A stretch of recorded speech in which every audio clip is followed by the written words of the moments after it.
ใส่เหลี่ยมมาบ่กุ้งตกแต่ของเพิ่นได้โอ้เพิ่นให้ผิดแพงใหญ่เลยบ่น่ะคักแท้เนาะใส่แกะเบิ่งดูสารชื่อสารชื่ออูริ้วซีปลาใกล้แล้ว700,000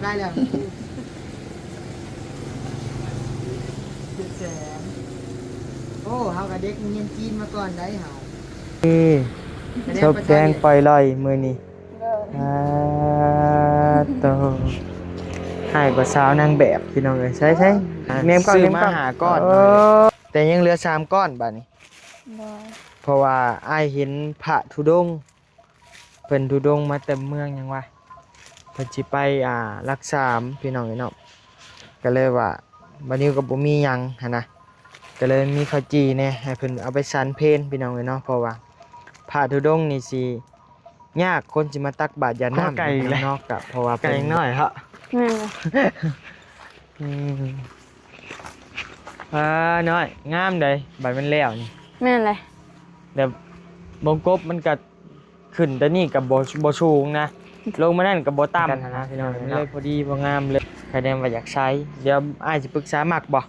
เดี๋ยวมีแก้วอยู่ทั้งเทิงมักแล้วมันงามมักบ่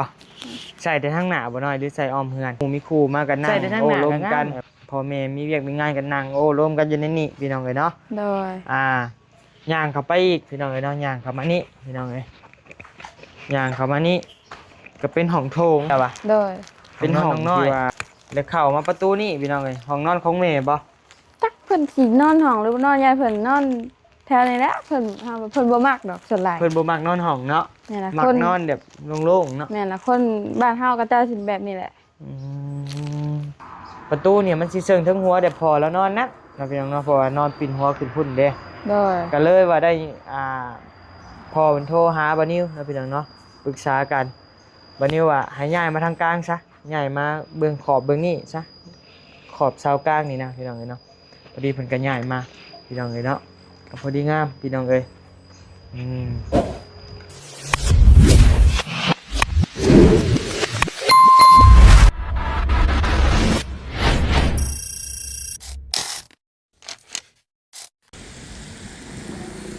พี่น้องเอ้ยมาเลือกเบิ่งไฟโซล่าเซลล์พี่น้องเอ้ยเนาะใส่เหลี่ยมมาบ่กุ้งตกแต่ของเพิ่นได้โอ้เพิ่นให้ผิดแพงใหญ่เลยบ่น่ะคักแท้เนาะใส่แกะเบิ่งดูเหลาแจ๊ะพี่น้องเอ้ยเนาะเอ้ยนอนเฮียกุ้งหาเบิ่ง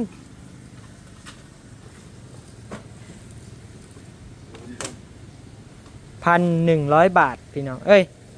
1,200 บาทพี่น้องเอ้ยเนาะแต่ว่าต่อเพิ่นก่อนเดี๋ยวต่อเพิ่นก่อนได้นึงพี่น้องเอ้ยเนาะยาแล้วไปหาน็อตใส่เอาบ่ใช่ไปเอาน็อตเบอร์10นำดาวผู้ใส่คักของแท้เลยพี่น้องเอ้ยเนาะพี่น้องเอ้ยทักทายสบายดีเด้อพี่น้องอยู่บ้านมื้อนี้ไปทางใดพี่น้องเอ้ยมาหาเลาะซื้อเครื่องซื้อของก่อนตอนแรกว่าสิเอาหลอดใหญ่เลยราคามันแพง1,500เลยเอาหลอดนี้ซะมันบ่แพงปานใดพี่น้องเอ้ยเนาะบัดนี้อยากได้ตัวนี้แหละบัดนี้มันถ่ายคลิปจับน้ำกล้องเนาะ200,000 ปลายเวลาถ่ายคลิปกลางคืนเด้เฮาเห็นเป็นคากล้องจอดเล็กขึ้นมาเป็นไฟเลยนะจ้าเลย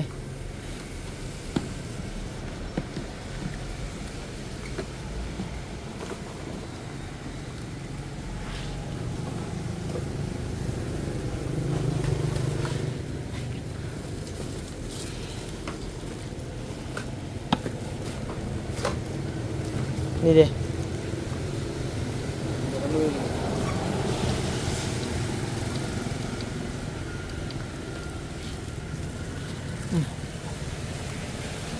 เป็นเงินกีบเท่าไรเจ๊7,600ให้7,500 700,000ถ่วนเลยเนาะ7,000ถ่วนได้ลูกค้าประจำ ถ่ายเฮาถึงชุดๆแล้วเรา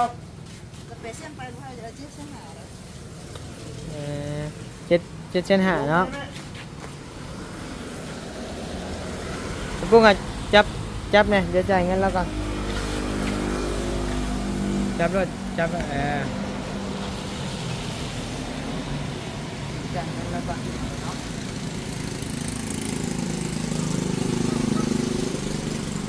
ใช่เพราะมัน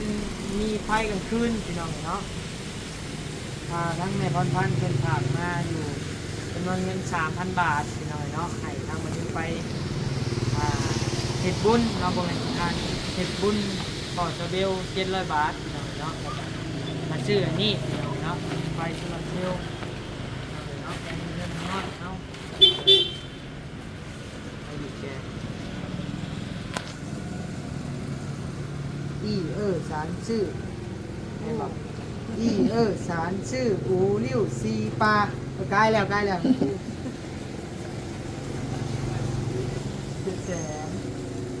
โอ้เฮากับเด็กเรียนจีนมาก่อนได้เฮา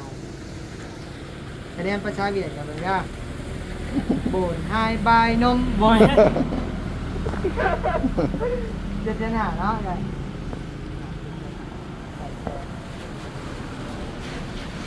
เด็กเรียนจีนได้วันนี้แหละพี่น้องเนาะธรรมดา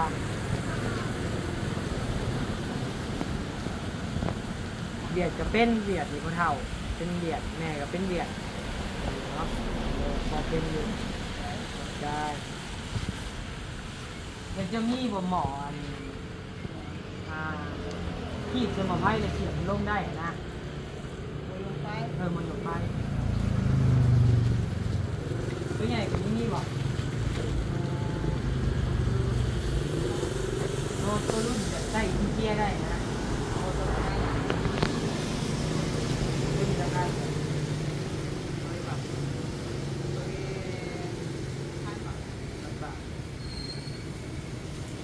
ได้รุ่นแบบใส่เกียร์ได้ใส่สว่านได้นะ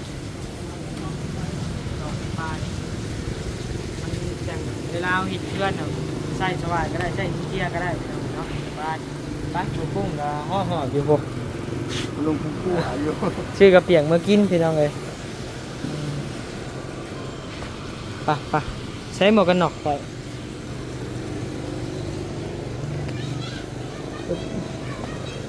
มุ่งอยู่ใช่ปะซื้อมุ่งอยู่ใช่นอนไปเลยบ่ลูกพี่โอ้นอนไปเลยแล้วลูกพี่คอยและการไปทัดยิ้มนะการไปทัดเจ้าป่าเลยที่นี่ครับแล้วนี่มีบ่มีอะไรห้างขายกองบุญกันจังว่ามีจังหวะเด้อไปซะบรรยากาศฝนตกพี่น้องในบ้านเมืองเฮาก็ได้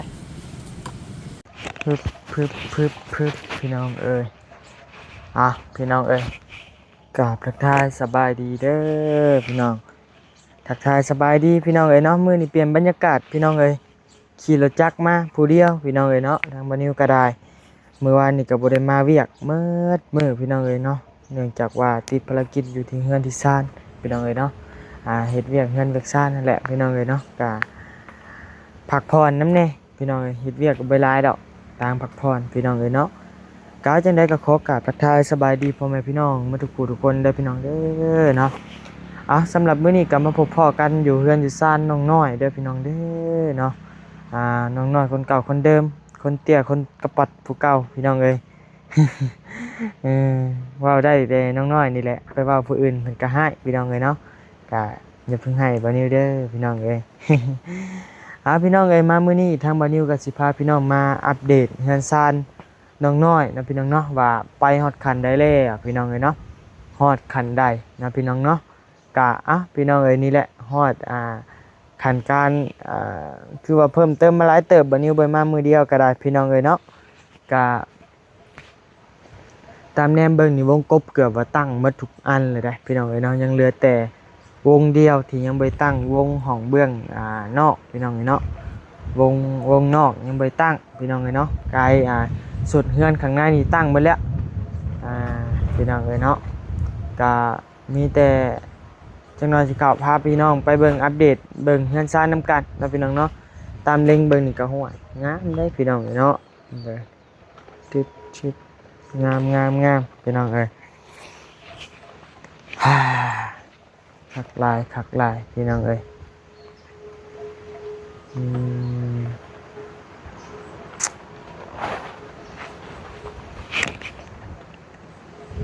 พี่น้องเอ้ยไปว่ายืนยาวพี่น้องเอ้ยเข้าไปหาน้องน้อยเลยไปพี่น้องเอ้ยมื้อนี้ให้ก็สาสันน้อยเนาะมื้อนี้เนาะเธอ สบายดีเด้อ สบายดีชบแดงปล่อยลอยมื้อนี้โตให้ก็สาวนางแบบพี่น้องเอ้ยใช่เนมกล้องโอ้จะได้เกือบขี้ร้ายหน่อยหนึงหน่อย อุ้ยอย่ามันได้เกิบเนาะ โอ้ยที่อื่นงามหมดที่เกิบไม่งามซื้อให้แน่แหละ บ่ได้มีเงินปานนั้นทุกมื้อนี้อ้ายยังกำหนดอ้ายเองอยู่กำหนดอ้ายเองอยู่ให้ใช้เงินมื้อหนึ่งห้ามเกิน300,000กีบถ้าแนมใช้เกินแล้วแปลว่ามื้อนั้นบ่ต้องกินหยังอ้ายเฮ็ดแนวนั้นเด้เดี๋ยวนี้ได้ประหยัดได้อยากได้โทรศัพท์ใหม่พี่น้องโฮมเงินก่อน ก็เลยโฮมเงินเพราะว่าช่อง YouTube ตัวนั้นบ่นิวน่ะมันผ่านเลยเด้พี่น้องยอดวิวมันก็ขึ้นเอาลงมื้อน่ะยอดวิวก็ขึ้นอิหยังก็ได้นะก็เลยว่าอยากได้โทรศัพท์อีกเครื่องนึงพี่น้องเนาะอยากได้โทรศัพท์ H25 Ultra พี่น้องเนาะราคามันก็ประมาณ 30,000 หน่อยๆนี่แหละก็สิโฮมเงินเอาตัวนั้นพี่น้องแล้วก็มาเก็บเงินก่อนพี่น้องเบิ่งเงินเดือน 2-3 เดือนก่อนพี่น้องเนาะปัจจุบันนี่ก็สิประหยัดตั้งแต่มื้อนี้เป็นต้นไปพี่น้องเนาะใช้เงินมื้อละ500 บาทห้ามเกินนี่พี่น้องเนาะห้ามเกิน500 บาท500 บาทเงินกีบมันนี่ 300,000 พี่น้องเนาะ300,000 กีบแล้วก็ขี่รถจักรมาแล้วบาดนี้บ่ขี่รถใหญ่บาดพี่น้องขี่รถจักรดาวใช่ไหมประชายังทันได้มาว่าตาเพิ่นไปเฮือนดีแต่อ้ายน่ะบ่ได้ไปนำเพิ่นคือฮู้แหละอ้ายคลำอ้ายคลำเฮือนดีก่อนปีนี้น่ะปีหน้าจังว่ากัน มีแต่มื้อบุญมื้อหยังพู้นแหละไปบ่ไปซอยเวียกเพิ่นบ่ฮะบ่ได้ไปแล้วเป็นหยังคือบ่ไปให้แม่ยังบ่ได้อีกอย่างนึงกันนอนกันไปกันบ่ได้เรื่องกับเจ้าเรื่องไอ้เบลเรื่องไอ้พัดชัยเยอะแต่ว่าหลายคนเนาะมากกว่าว่ามือบุญพุฉันอยากไปก็ไปไอ้ก็อยู่คือกันคะแนนมือบุญมือหยังไอ้ก็อยู่เลย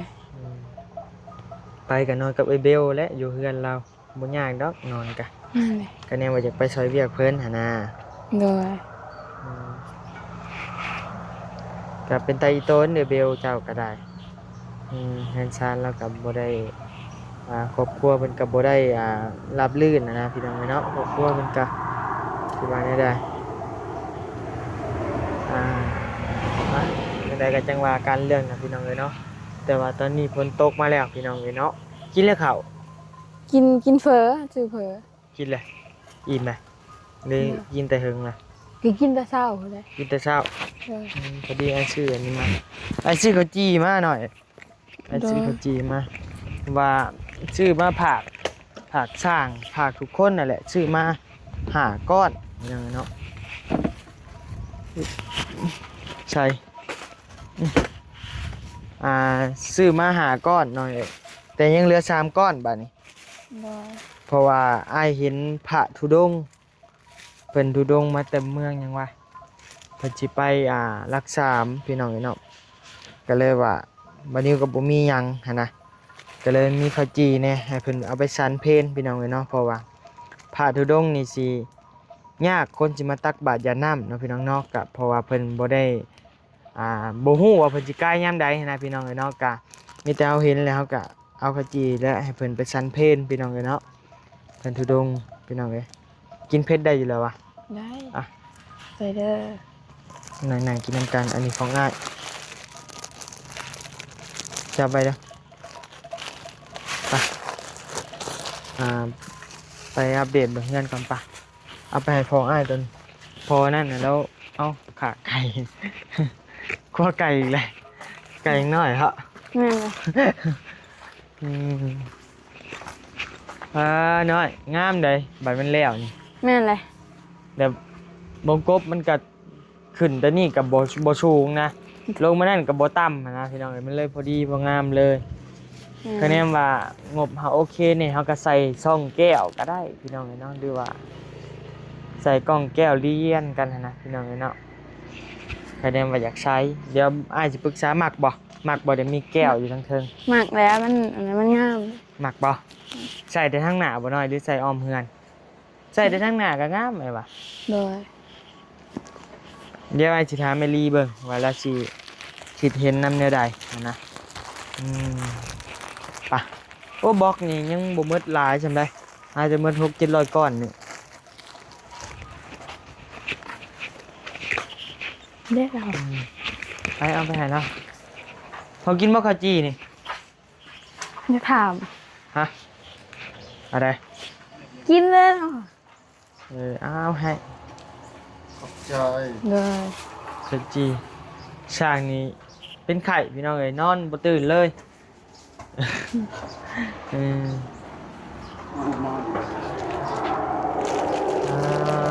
ต่อนี่พี่น้องเอ้ยเนาะย้ำพี่น้องบ่เข้าใจเด้อพี่น้องเด้อหลายคนก็อยากอ่านอายุเนาะพี่น้องเนาะบางคนบ่เข้าใจดีสิโจงโล่งเมียนเป็นหน้าบ้านพี่น้องเอ้ยเนาะ โดย แล้วเอาเตียงมาขึ้นนั่งหรือว่าเอาโต๊ะมาขึ้นนั่งเม่นนั่งลิ้นพี่น้องเอ้ยเนาะ แม่นเลย น้องน้อยมีหมู่มีครูมากันนั่งโอ้ร่วมกันพ่อแม่มีเวียกมีงานกันนั่งโอ้ร่วมกันอยู่ในนี่พี่น้องเอ้ยเนาะ โดย ย่างเข้าไปอีกพี่น้องเอ้ยเนาะย่างเข้ามานี่พี่น้องเอ้ยย่างเข้ามานี่ก็เป็นห้องโถงเป็นห้องที่ว่านอนลิ้นโกนดังแท้อะ เป็นห้องที่นอนลิ้นพี่น้องเป็นห้องโถงมันสิน้อยอยู่หรือว่าน้องน้อยมีพ่ออยากนอนก็ได้แม่อยากนอนก็ได้ โดย เลยง่วงมาทางนี้บัดนี้พี่น้องเลยเนาะเป็นห้องนอนของน้องน้อยเองอันนี้แม่แล้ววะ โดย ห้องนอนน้องน้อยแล้วเข้ามาประตูนี่พี่น้องเลยห้องนอนของแม่บ่ จักเพิ่นสินอนห้องหรือนอนยายเพิ่นนอนแถวนี้แหละเพิ่นบ่มักดอกส่วนหลาย เพิ่นบ่มักนอนห้องเนาะ แม่นล่ะ มั ค ก น นอนแบบโล่งๆเนาะ แม่นล่ะคนบ้านเฮาก็เจ้าสิแบบนี้แหละ อืมอันนี้ก็แม่นนางลิ้นนี่อันดับตอนแรกนะเว้าคุยกันนะพี่น้องเนาะวงกบตัวนี้ตั้งอยู่พุ่นนะพี่น้องเนาะตั้งอยู่พุ่นแล้วมาบัดนี้นะคะแนนไปตั้งอยู่พุ่นแล้วเว้าเรื่องทิศตะวันออกทิศตะวันตกนะเว้าเรื่องถือกันนะพี่น้องเนาะในบ้านในเมืองเพิ่นถือกัน ประตูเนี่ยมันสิเชิงทั้งหัวแต่พอแล้วนอนนะพี่น้องเนาะเพราะว่านอนปิ่นหัวขึ้นพุ่นเด้ โดย ก็เลยว่าได้พอมันโทรหาบานิวนะพี่น้องเนาะปรึกษากันบานิวว่าให้ย้ายมาทางกลางซะย้ายมาเบื้องขอบเบื้องนี้ซะขอบเสากลางนี่นะพี่น้องเอ้ยเนาะพอดีเพิ่นก็ย้ายมาพี่น้องเอ้ยเนาะก็พอดีงามพี่น้องเอ้ยพอดีเห็นครึ่งกระโตกับบ่เป็นหยังนะพี่น้องเนาะคือแบบตัวนี้ก็ถามว่าเซิงกันบ่ก็บ่เซิงเด้อพี่น้องเด้อ โดย เลี้ยงหลีกกันหน่อยนึงพี่น้องเอ้ยเนาะก็โอเคแล้วมันบ่แม่นทางผีผ่านแล้วคราวนี้ว่าทางนั้นก็ตรงทางนี้ก็ตรงแล้วมันสิเป็นทางผีผ่านเพิ่นถือกันเนาะพี่น้องเนาะแล้วประตูโตะห้องนี้น่ะนอนปิ่นหัวไปพุ่นบ่น้อยเดี๋ยวสิปิ่นหัวไปนี่ จักยังบ่ฮู้คือกันจักสิไปหา คะแนนเจ้าอย่างผู้นั้นปิ่นตีนมาแล้วเนาะผู้นั้นนอนปิ่นตีนมาแล้วเจ้าต้องได้ปิ่นลงพี่บัดนี้มันจะบ่ตัดสายคาเฮือนเจ้า โดย ตะเว้นตกทางใดซะ โต๊ะข้างนี้ ตกทางนี้บ่ แม่นเลย มันจะนอนบ่ได้แหละก็แล้วแต่ปรึกษากันเบิ่งก็นอนถึกตีนกันก็บ่ได้บ่ก็ได้บ่เป็นหยังดอก โดย กับประตูกับเบื้องนี้บ่เบื้องนี้เอาเบื้องนี้แหละเนาะประตูเนาะ แม่นแล้วมันจัง เบื้องนี้แหละนั่งไงไปนั่งกินข้าวจีไปหิวข้าวเลยยังบ่กินข้าวเช้าเลยนี่เฮ็ดหยัง ภาษาคือยังบ่มา โอ้เพ่นพุ่นได้จังมา เพราะว่าบ่สิมาแต่เช้าออกมาแต่เช้าได้ก็บ่เห็น อ้ายนี่ออกมาแต่เช้าออกมาได้9 โมงขึ้นโดนนี่หน่อยขึ้นโดนไปหมัดเชิง โอ้ โอ้ยใหม่บางใหญ่ดึงหักกล้ามมิลลี่นี่ เดี๋ยวมันออกเด้ หมัดอยู่นั่นแหละของไว้ เด้มากับ ได้ อัน แล้ว นั้น ขึ้นนั่งขึ้นตะกู้ฮึบ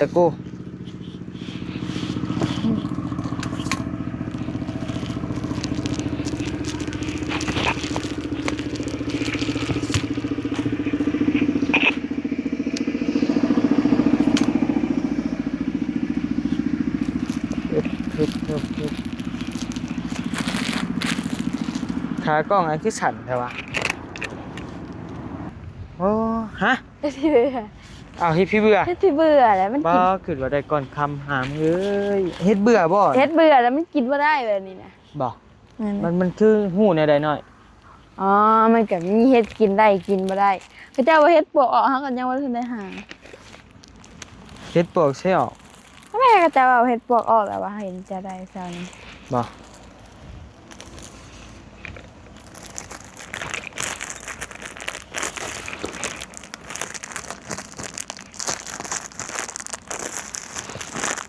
ครับของเจ้าตัวมียางของอ้ายตัวบ่มียางพี่น้องเอ้ยต่อขี่รถจักรมาแต่งโตวคือว่าเท่ได้พี่น้องแต่บ่ได้เป็นแต่งตัวเท่ได้พี่น้องเนาะแต่งโตวลบผลลบลมป้องกันพี่น้องเลยทั้งไหนทั้งยาว มีมันเหี้ยเลย ฮะโหหนักในนั่นบ่เนาะ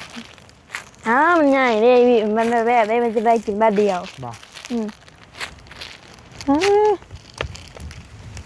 แซ่บดีขัดจีใช่เนาะนะถ้าว่ามีผู้ใหญ่เพิ่นอยากเฮ็ดโรงทานบ่เฮ็ดหยังนี่ตัวนี้ตอบโจทย์พี่น้องเนาะก้อนละ 10,000 กีบหาซื้อไปแจกไปหยังก็โอเคพี่น้องเนาะเสียแต่ว่ามันคะแนนไม่ได้ใส่เดี๋ยวนี้แหละมันอยู่ได้มือเดียวมันอยู่บ่ทนก็อย่างมีทั้งแม่ๆเพิ่นทักมาอยากเฮ็ดโรงทานโรงเรียนเด็กน้อยนะ เออ โรงเรียนอันที่เพิ่นทุกเพิ่นบ่ค่อยนะปานใดนะตัวนี้พี่น้องเนาะแล้วก็ทั้งแม่เพิ่นอยากได้ขนมแม่บ่นิ้วน้ำแน่หั่นนะแต่ว่าช่วงนี้โรงเรียนยังบ่เข้าพี่น้องเนาะผู้แรกเดือน9เดือน10ผู้แหละจังเข้า เหมือนแล้วลำหน้า มาเรื่องนะเรือแล้วลำหน้าเนาะเกี่ยวข่าวเดือน12เนาะ แม่นน่ะแล้วลำหน้าก็เจ้ากับข่าวแล้วเปิดเทียนแล้วเปิดเทอมแล้ว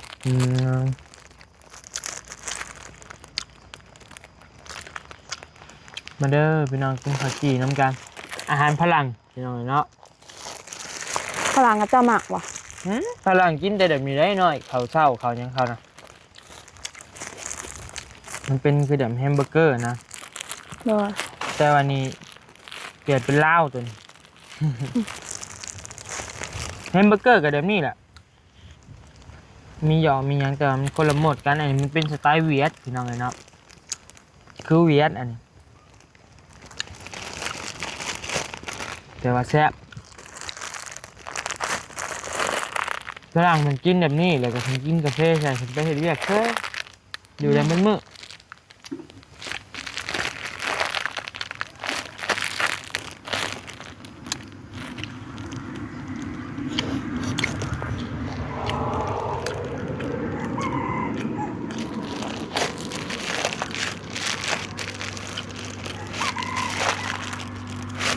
วันนี้เรากินมันก้อนอยู่ได้ประมาณ3 ชั่วโมงพ่อจะเบิ่นมานอนบ่น่ะ ตอนมา2 มื้อแล้วคืนนี้กับเมื่อวานนี้ จะไปหาแล้วแลกขนม กินเบิดอ่ะ ฮะ กินเบิดอ่ะ กินมื้ออีกแล้วอ๋อ กินเมื่อวานนี่เด้อะไรเมื่อวานนี่เด้ กินแบบเชื่อเมื่อพอให้แม่ เอาเฮาปะมื้อนี้เฮาลืมเด้เฮาลืมเฮาบ่ได้ออกไปแล้วก็จะพักกันกินอยู่นี้ กินเมื่อวัน นั่นน่ะ เบิกกินจ้อยแม่ก็พอ เฮาบ่พอเฮาสิมาแล้วพอบ่มา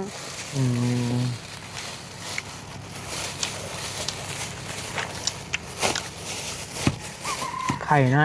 กินบะ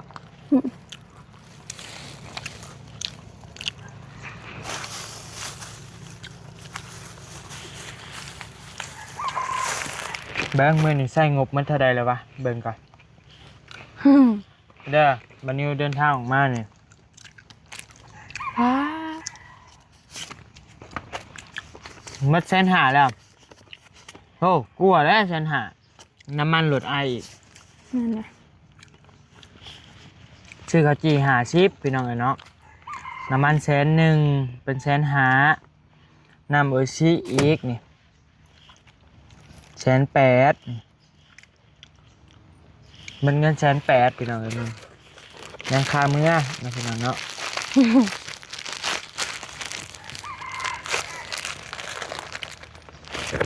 ประหยัดได้พี่น้องเอ้ยเนาะนี่ครับคะแนนบัดนี้บ่ประหยัดนี่ช่วงนี้เนี่ยหมดมื้อละ1,000ปลายพี่น้องเอ้ยเนาะ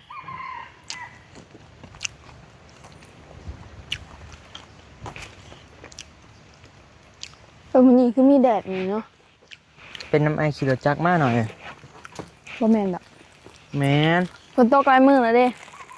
เป็นน้ำไอขี่รถจักรมาเทมดาแพงไง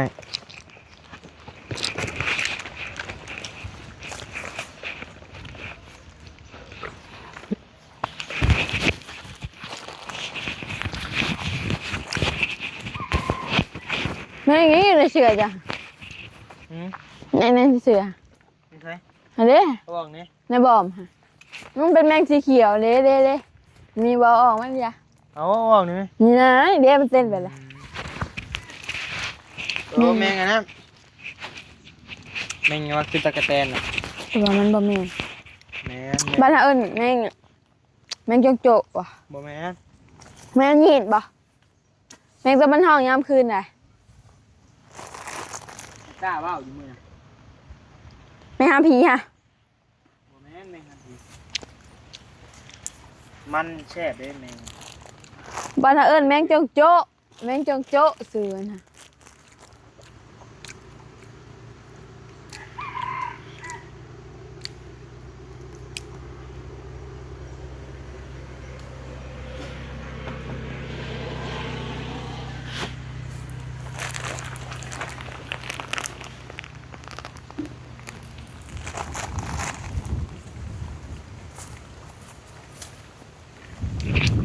แช่บอ่ะ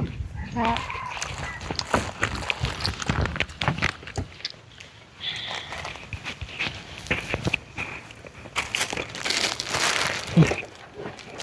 ก็จะสิ้นแล้วเนาะ อืม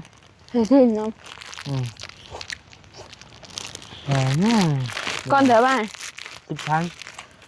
10,000 ว้าชิพัน อันนี้ว่ามันคือ ใส่มันได้บละลายจักซีนใจอ่ะ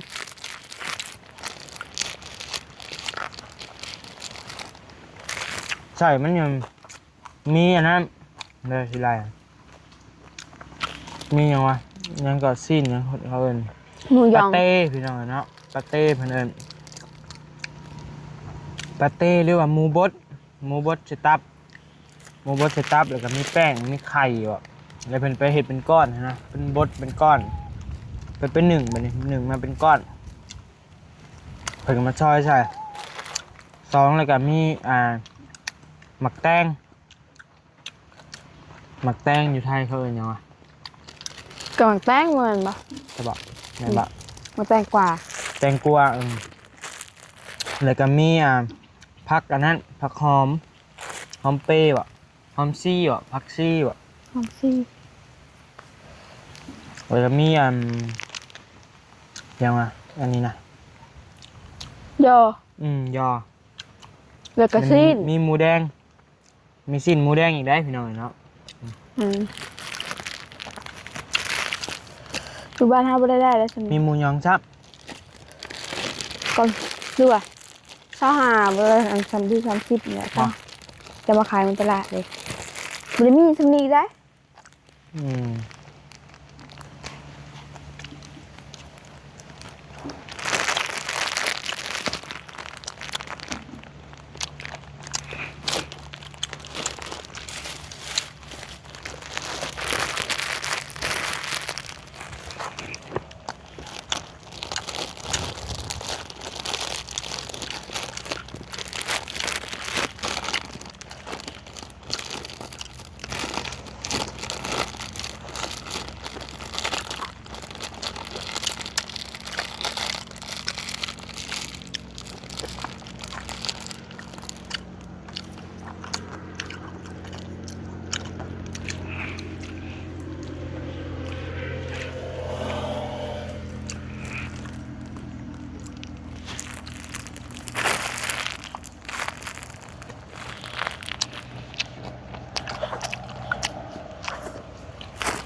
น้ำเก่าหูดังน้ำขึ้นหูดัง